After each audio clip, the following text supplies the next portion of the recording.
Fala, meus lindos e minhas lindas, tudo bem com vocês? Eu espero que estejam todos bem, porque comigo tá massa, meu irmão. E hoje nós vamos falar de ninguém mais, ninguém menos do que Victor Hugo, ou Victor Hugo, chame como você quiser, o último dia de um condenado.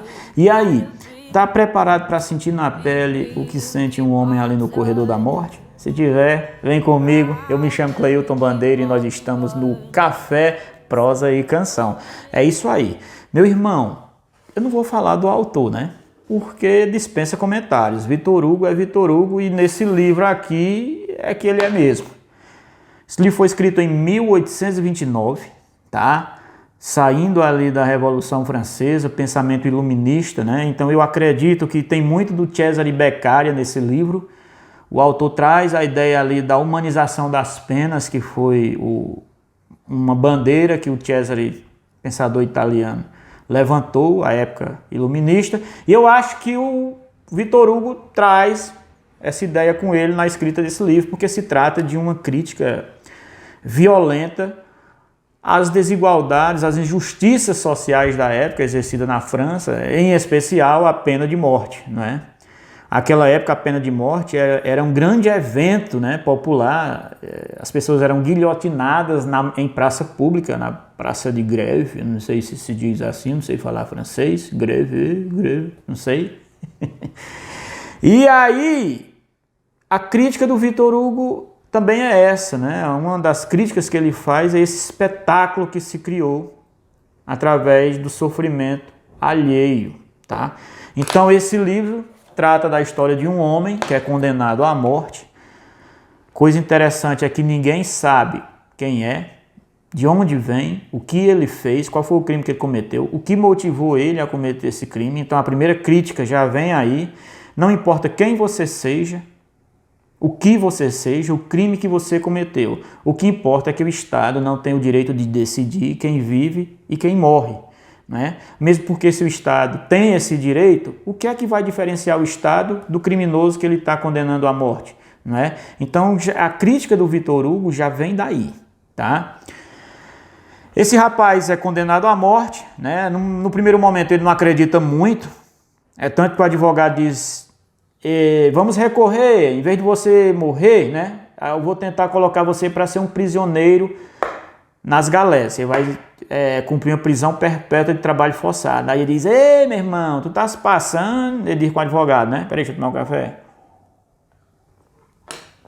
Eu sou mais morrer do que ficar o resto da minha vida trabalhando forçado. Aí diz, pois tá bom. Aí o advogado vai-se embora, depois morra. Ei, meu amigo, mas quando vai se aproximando o dia da morte desse rapaz, onde é que se agonia, meu amigo? Aí o mulão trouxe, certo? Ele é colocado lá na cadeia, né? Uma celinha pequena. Aí vamos às críticas, né? Porque o Victor Hugo, ele não dá murro em ponta de faca. Ele não coloca uma vírgula no lugar errado. Tudo que ele coloca nos seus livros é perfeitamente colocado para que você entenda alguma coisa, tá? Quando ele chega na cela, colocam ele numa cela lá. E aí, uma certa noite, ele não consegue dormir, agoniado, e vai lá e vê o nome de 4 condenados que passaram por aquela cela. Certo? Então vamos lá, 2 deles. Um assassinou uma tia e uma sobrinha, né? Esquartejou os corpos, saiu distribuindo nos pontos de Paris. Outro matou 2 criancinhas na frente da mãe no bosque. Outro levou um chifre da mulher, deu um tiro nela, mas errou, não matou a mulher. Outros pais botaram para fora, devia ser, né? Devia não querer nada com a vida. Aí um dia ele foi lá, deu um tiro no pai, também errou. Mas essas 4 pessoas foram condenadas à morte. Então como é? Quem é que está julgando essas pessoas? Quais são os critérios para se condenar à morte? Se fosse pessoas da sociedade, teriam tido a mesma pena de morte? É isso que o Victor Hugo levanta, certo? Pessoal, esse livro foi escrito, como eu já falei, em 1829, tá? Em 1832 teve uma nova edição. E nesta edição aqui tem os 2 prefácios, tá? Então deixa eu falar aqui uma coisa para vocês. No primeiro prefácio, olha o que o Victor Hugo coloca aqui. É algo formidável. Há duas maneiras de se considerar a existência desse livro. Ou realmente existia um maço de papéis amarelados e desiguais nos quais se encontravam registrados um a um os últimos pensamentos de um miserável, ou houve um homem, um sonhador ocupado em observar a natureza em proveito da arte, um filósofo, um poeta, quem sabe, para quem tal ideia foi a fantasia que a tomou, ou melhor, deixou-se tomar por ela e não pôde dela se desembaraçar senão lançando-a num livro. O que é que está dizendo aqui? Meu amigo, a partir do momento que você perde a capacidade de se colocar no lugar do outro, você não está perdendo só isso, você está perdendo tudo, você está perdendo a condição humana. Então por que é que eu bato nessa tecla? Porque não é possível que uma pessoa que não passou pela situação de um condenado à morte escreva algo tão real, tão profundo como o Victor Hugo escreve nesse livro, a ponto de que várias vezes eu parei a leitura desse livro porque eu não conseguia respirar de tão sufocado que eu estava envolvido com aquela cena ali de desespero, de tortura psicológica pelas quais passaram esse personagem. Então, assim, é algo surreal, pessoal, é algo surreal, tá? Outra crítica que o Victor Hugo faz nesse livro, falei já que tem 2 prefácios, né? O primeiro, ele brinca, ele cria tipo uma peça teatral onde tem pessoas ali da alta sociedade conversando, criticando o seu próprio livro. E todo mundo falando muito mal, como é que uma pessoa escreve isso? Deveria ter sido proibido, não sei o que e tal. E surge a pergunta, mas o que foi que você achou? Qual foi a parte do livro e tal?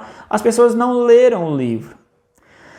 É uma crítica à crítica da época, que as pessoas estavam opinando sem sequer conhecer o conteúdo do livro. E você vai perceber no desenrolar que a pessoa que foi condenada à morte, apesar de não ter nome, de não ter profissão, de ninguém saber nada, é uma pessoa que não é um qualquer. Por várias vezes ele se diz que é uma pessoa estudada, é uma pessoa nobre, está nessa condição brutal.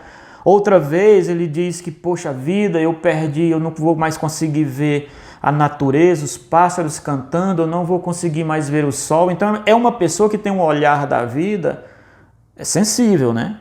Sensível, não é uma pessoa qualquer. Então, aí o que é que casa? Que talvez aquelas pessoas da alta sociedade que estão falando, sem conhecer, estão criticando uma pessoa do meio deles que foi condenada à morte. Talvez o Victor Hugo tenha tentado casar essa personagem com essa peça teatral que ele coloca no primeiro prefácio. O segundo prefácio é o mais fantástico, é a melhor parte do livro. Esse livro, tirando o primeiro prefácio e o segundo prefácio, ele só tem 100 páginas, em torno de 100 páginas. Então você não tem desculpa para não ler. Leia esse livro. Leia esse livro. Você que tem interesse em psicologia, política e direito, você precisa ler esse livro, tá? Pessoal, dentre as outras críticas que faz o Victor Hugo, ele faz, assim, as pessoas eram guilhotinadas, tá? Arrancado o pescoço ali em praça pública. E era um grande evento, as pessoas iam assistir, a cabeça das pessoas rolando ali, batia palma e tinha banquinha, vendendo pipoca, vendendo algodão doce. Cara, como é que você faz tudo isso às custas de uma desgraça alheia? Ele vem falar tudo isso não só... Existe uma passagem no livro que diz que meu corpo está aguilhoado nesta prisão, como meu espírito está aprisionado a uma ideia. Uma horrível, sangrenta e implacável ideia. Você não tem noção do sofrimento psicológico que esse cara passa. Ah, mas eu devia ter pensado antes de matar. Realmente faz sentido o que você está dizendo. Mas existem outros meios de se pagar. Mesmo porque a função social da pena não é se vingar, é proteger as pessoas, é proteger a própria sociedade. Outra crítica violenta que ele faz é na conivência entre a igreja e o Estado. Olha essa passagem do livro aqui, certo? Existe um momento ali quando ele já está ali para ser executado, poucas horas antes, que o padre vai lá, né, tal, ei, não, tenha calma, é assim mesmo, vai dar tudo certo. Olha essa passagem. Não, por mais baixo que eu tenha caído, eu não sou um ímpio, e Deus é testemunha de que acredito nele. Mas o que esse velho me disse, o padre? Nada de profundo, nada de tocante, nada de lamentado, nada de arrancado da alma, nada que tenha vindo do seu coração para o meu coração, nada que fosse dele para mim. E como poderia ser de outro jeito? Esse padre é o capelão da prisão, sua função é consolar e enxortar, e ele vive disso. Ou seja, existe um padre ali para fazer esse serviço, dizer, não, meu irmão, relaxa que vai dar tudo certo, daqui a pouco você vai estar com Deus. Aí eu me lembro de uma história que o grande João Cláudio Moreno conta, que o padre de Maranguape, uma cidade aqui no Ceará, estava morrendo e o bispo foi lá e disse, padre, o senhor está falecendo, mas daqui a pouco o senhor estará com Deus, estará no paraíso ao lado de Deus. Aí ele diz, seu bispo, mas é porque Maranguape eu acho tão bonzinho. Cara, não faz sentido isso, né? A igreja era para se rebelar contra esse tipo de pena. Então ele vem fazer mais esta crítica à igreja.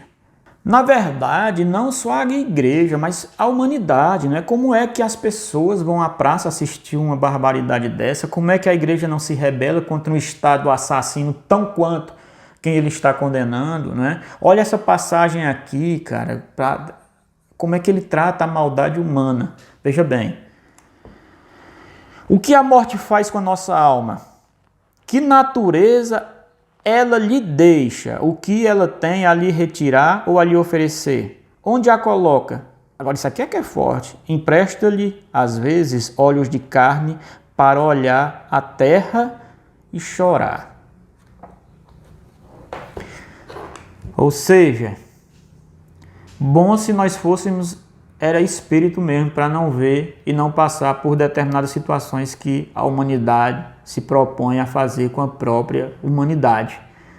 É coisa surreal, é coisa incrível a sensibilidade do Vitor Hugo. E a crítica à propriedade. Nós sabemos que essa questão de propriedade se arrasta, não é? Se arrasta há muito tempo e a propriedade já foi, quiçá ainda seja, muito mais importante do que a vida. E olha a crítica. Cara, você tem que estar atento quando você vai ler esse livro. Veja bem o que é que ele diz aqui, ó. Nas colônias, quando uma sentença de morte mata um escravo, pagam 1.000 francos de indenização ao proprietário do homem. Proprietário do homem. Como? Os senhores indenizam o mestre e não indenizam a família. Ou seja, o Vitor Hugo critica que quando você mata uma pessoa, quando o Estado mata uma pessoa, ele não está matando só essa pessoa. E o pai dessa pessoa, e a mãe, e o filho, e a esposa. E quem dela precisa? Né? É tanto que aqui ele tem uma mãe, ele tem uma esposa, e ele até é rude, assim, ele não se preocupa muito em deixar a mãe, em deixar a esposa, mas se preocupa em deixar a filhinha dele. É tanto que a filha vai visitá-lo ali poucas horas antes da execução, e ela não o reconhece. E isso é doloroso, quando você lê essa parte, você realmente, seus olhos marejam, porque a filha não reconhece o pai, chega até a dizer, não, meu pai não é feio assim que nem você não, meu pai é bonito. E aí ele pede que ela vá embora e tal, e ele fica lembrando, e as lembranças dos natais, né, das festas de fim de ano da filha, e como é que essa filha agora vai se acostumar sem ele, sem essa condição que ele proporcionava a ela. Então é algo bem doloroso. Aí você pode dizer, ele não pensou na hora de cometer o crime. Repito, há várias maneiras de se punir, né? Pessoal, nós estamos já finalizando, é um livro curtinho. Agora veja, eu repito, eu me impressiono com a clara evidência que esses caras tinham. Veja essa passagem aqui, que o Vitor Hugo coloca já no finalzinho do livro, já no segundo prefácio. Que na verdade é um pós-fácio, né? Além disso, que não se enganem, falando para as autoridades. Essa questão de pena de morte vem amadurecendo todos os dias. Em pouco tempo, a sociedade inteira a julgará como nós. Pessoal, hoje, o que é tirar a vida de alguém? A pena de morte. Hoje você tem uma raiva no trânsito, pô, mata uma pessoa. O que é que acontece? O Vitor Hugo, muito sábio, né? Vislumbrando o que hoje nós conhecemos como democracia, como todo mundo igual, o que é que ele falava para as autoridades? Pelo amor de Deus, desçam daí e venham ser iguais a nós. Não deixem com que as pessoas sintam o desejo de sair daqui e se tornar igual a vocês, porque aí todo mundo vai ter poder de decidir quem vive e quem morre. E foi exatamente isso que aconteceu. Esse livro ele é essencial para a política, para a psicologia e, sobretudo, para o direito. Eu sou estudante de direito e a gente, estudando direito penal, eu me pergunto, estudando criminologia também, qual foi o assassino que antes de puxar um gatilho pensou, hesitou em não fazer aquilo porque tem um código penal que vai lhe prejudicar. Acho que ninguém deixa de fazer quando está determinado a fazer por causa de leis, disso ou daquilo. Então é isso, pessoal, eu espero que vocês tenham gostado da resenha desse livro. Esse livro é sensacional. Vitor Hugo é maravilhoso, é um dos maiores escritores da história da literatura. Só perto do meu amado Gabriel Garcia Marques, que eu sou apaixonado. Espero que você tenha gostado da resenha desse livro. Se você gostou, curte aí o nosso vídeo, dá aquele joinha maravilhoso. Compartilha esse vídeo com teus amigos, com a família, com o pessoal do trabalho, com todo mundo, tá bom? Se você ainda não se inscreveu no canal, se inscreve, ativa o sininho para que toda vez que a gente poste um novo vídeo, você seja ali imediatamente notificado e assista esse cara bonitão que vos fala. É isso aí, galera! Muito obrigado pela sua presença, tamo junto, um beijo, é nóis!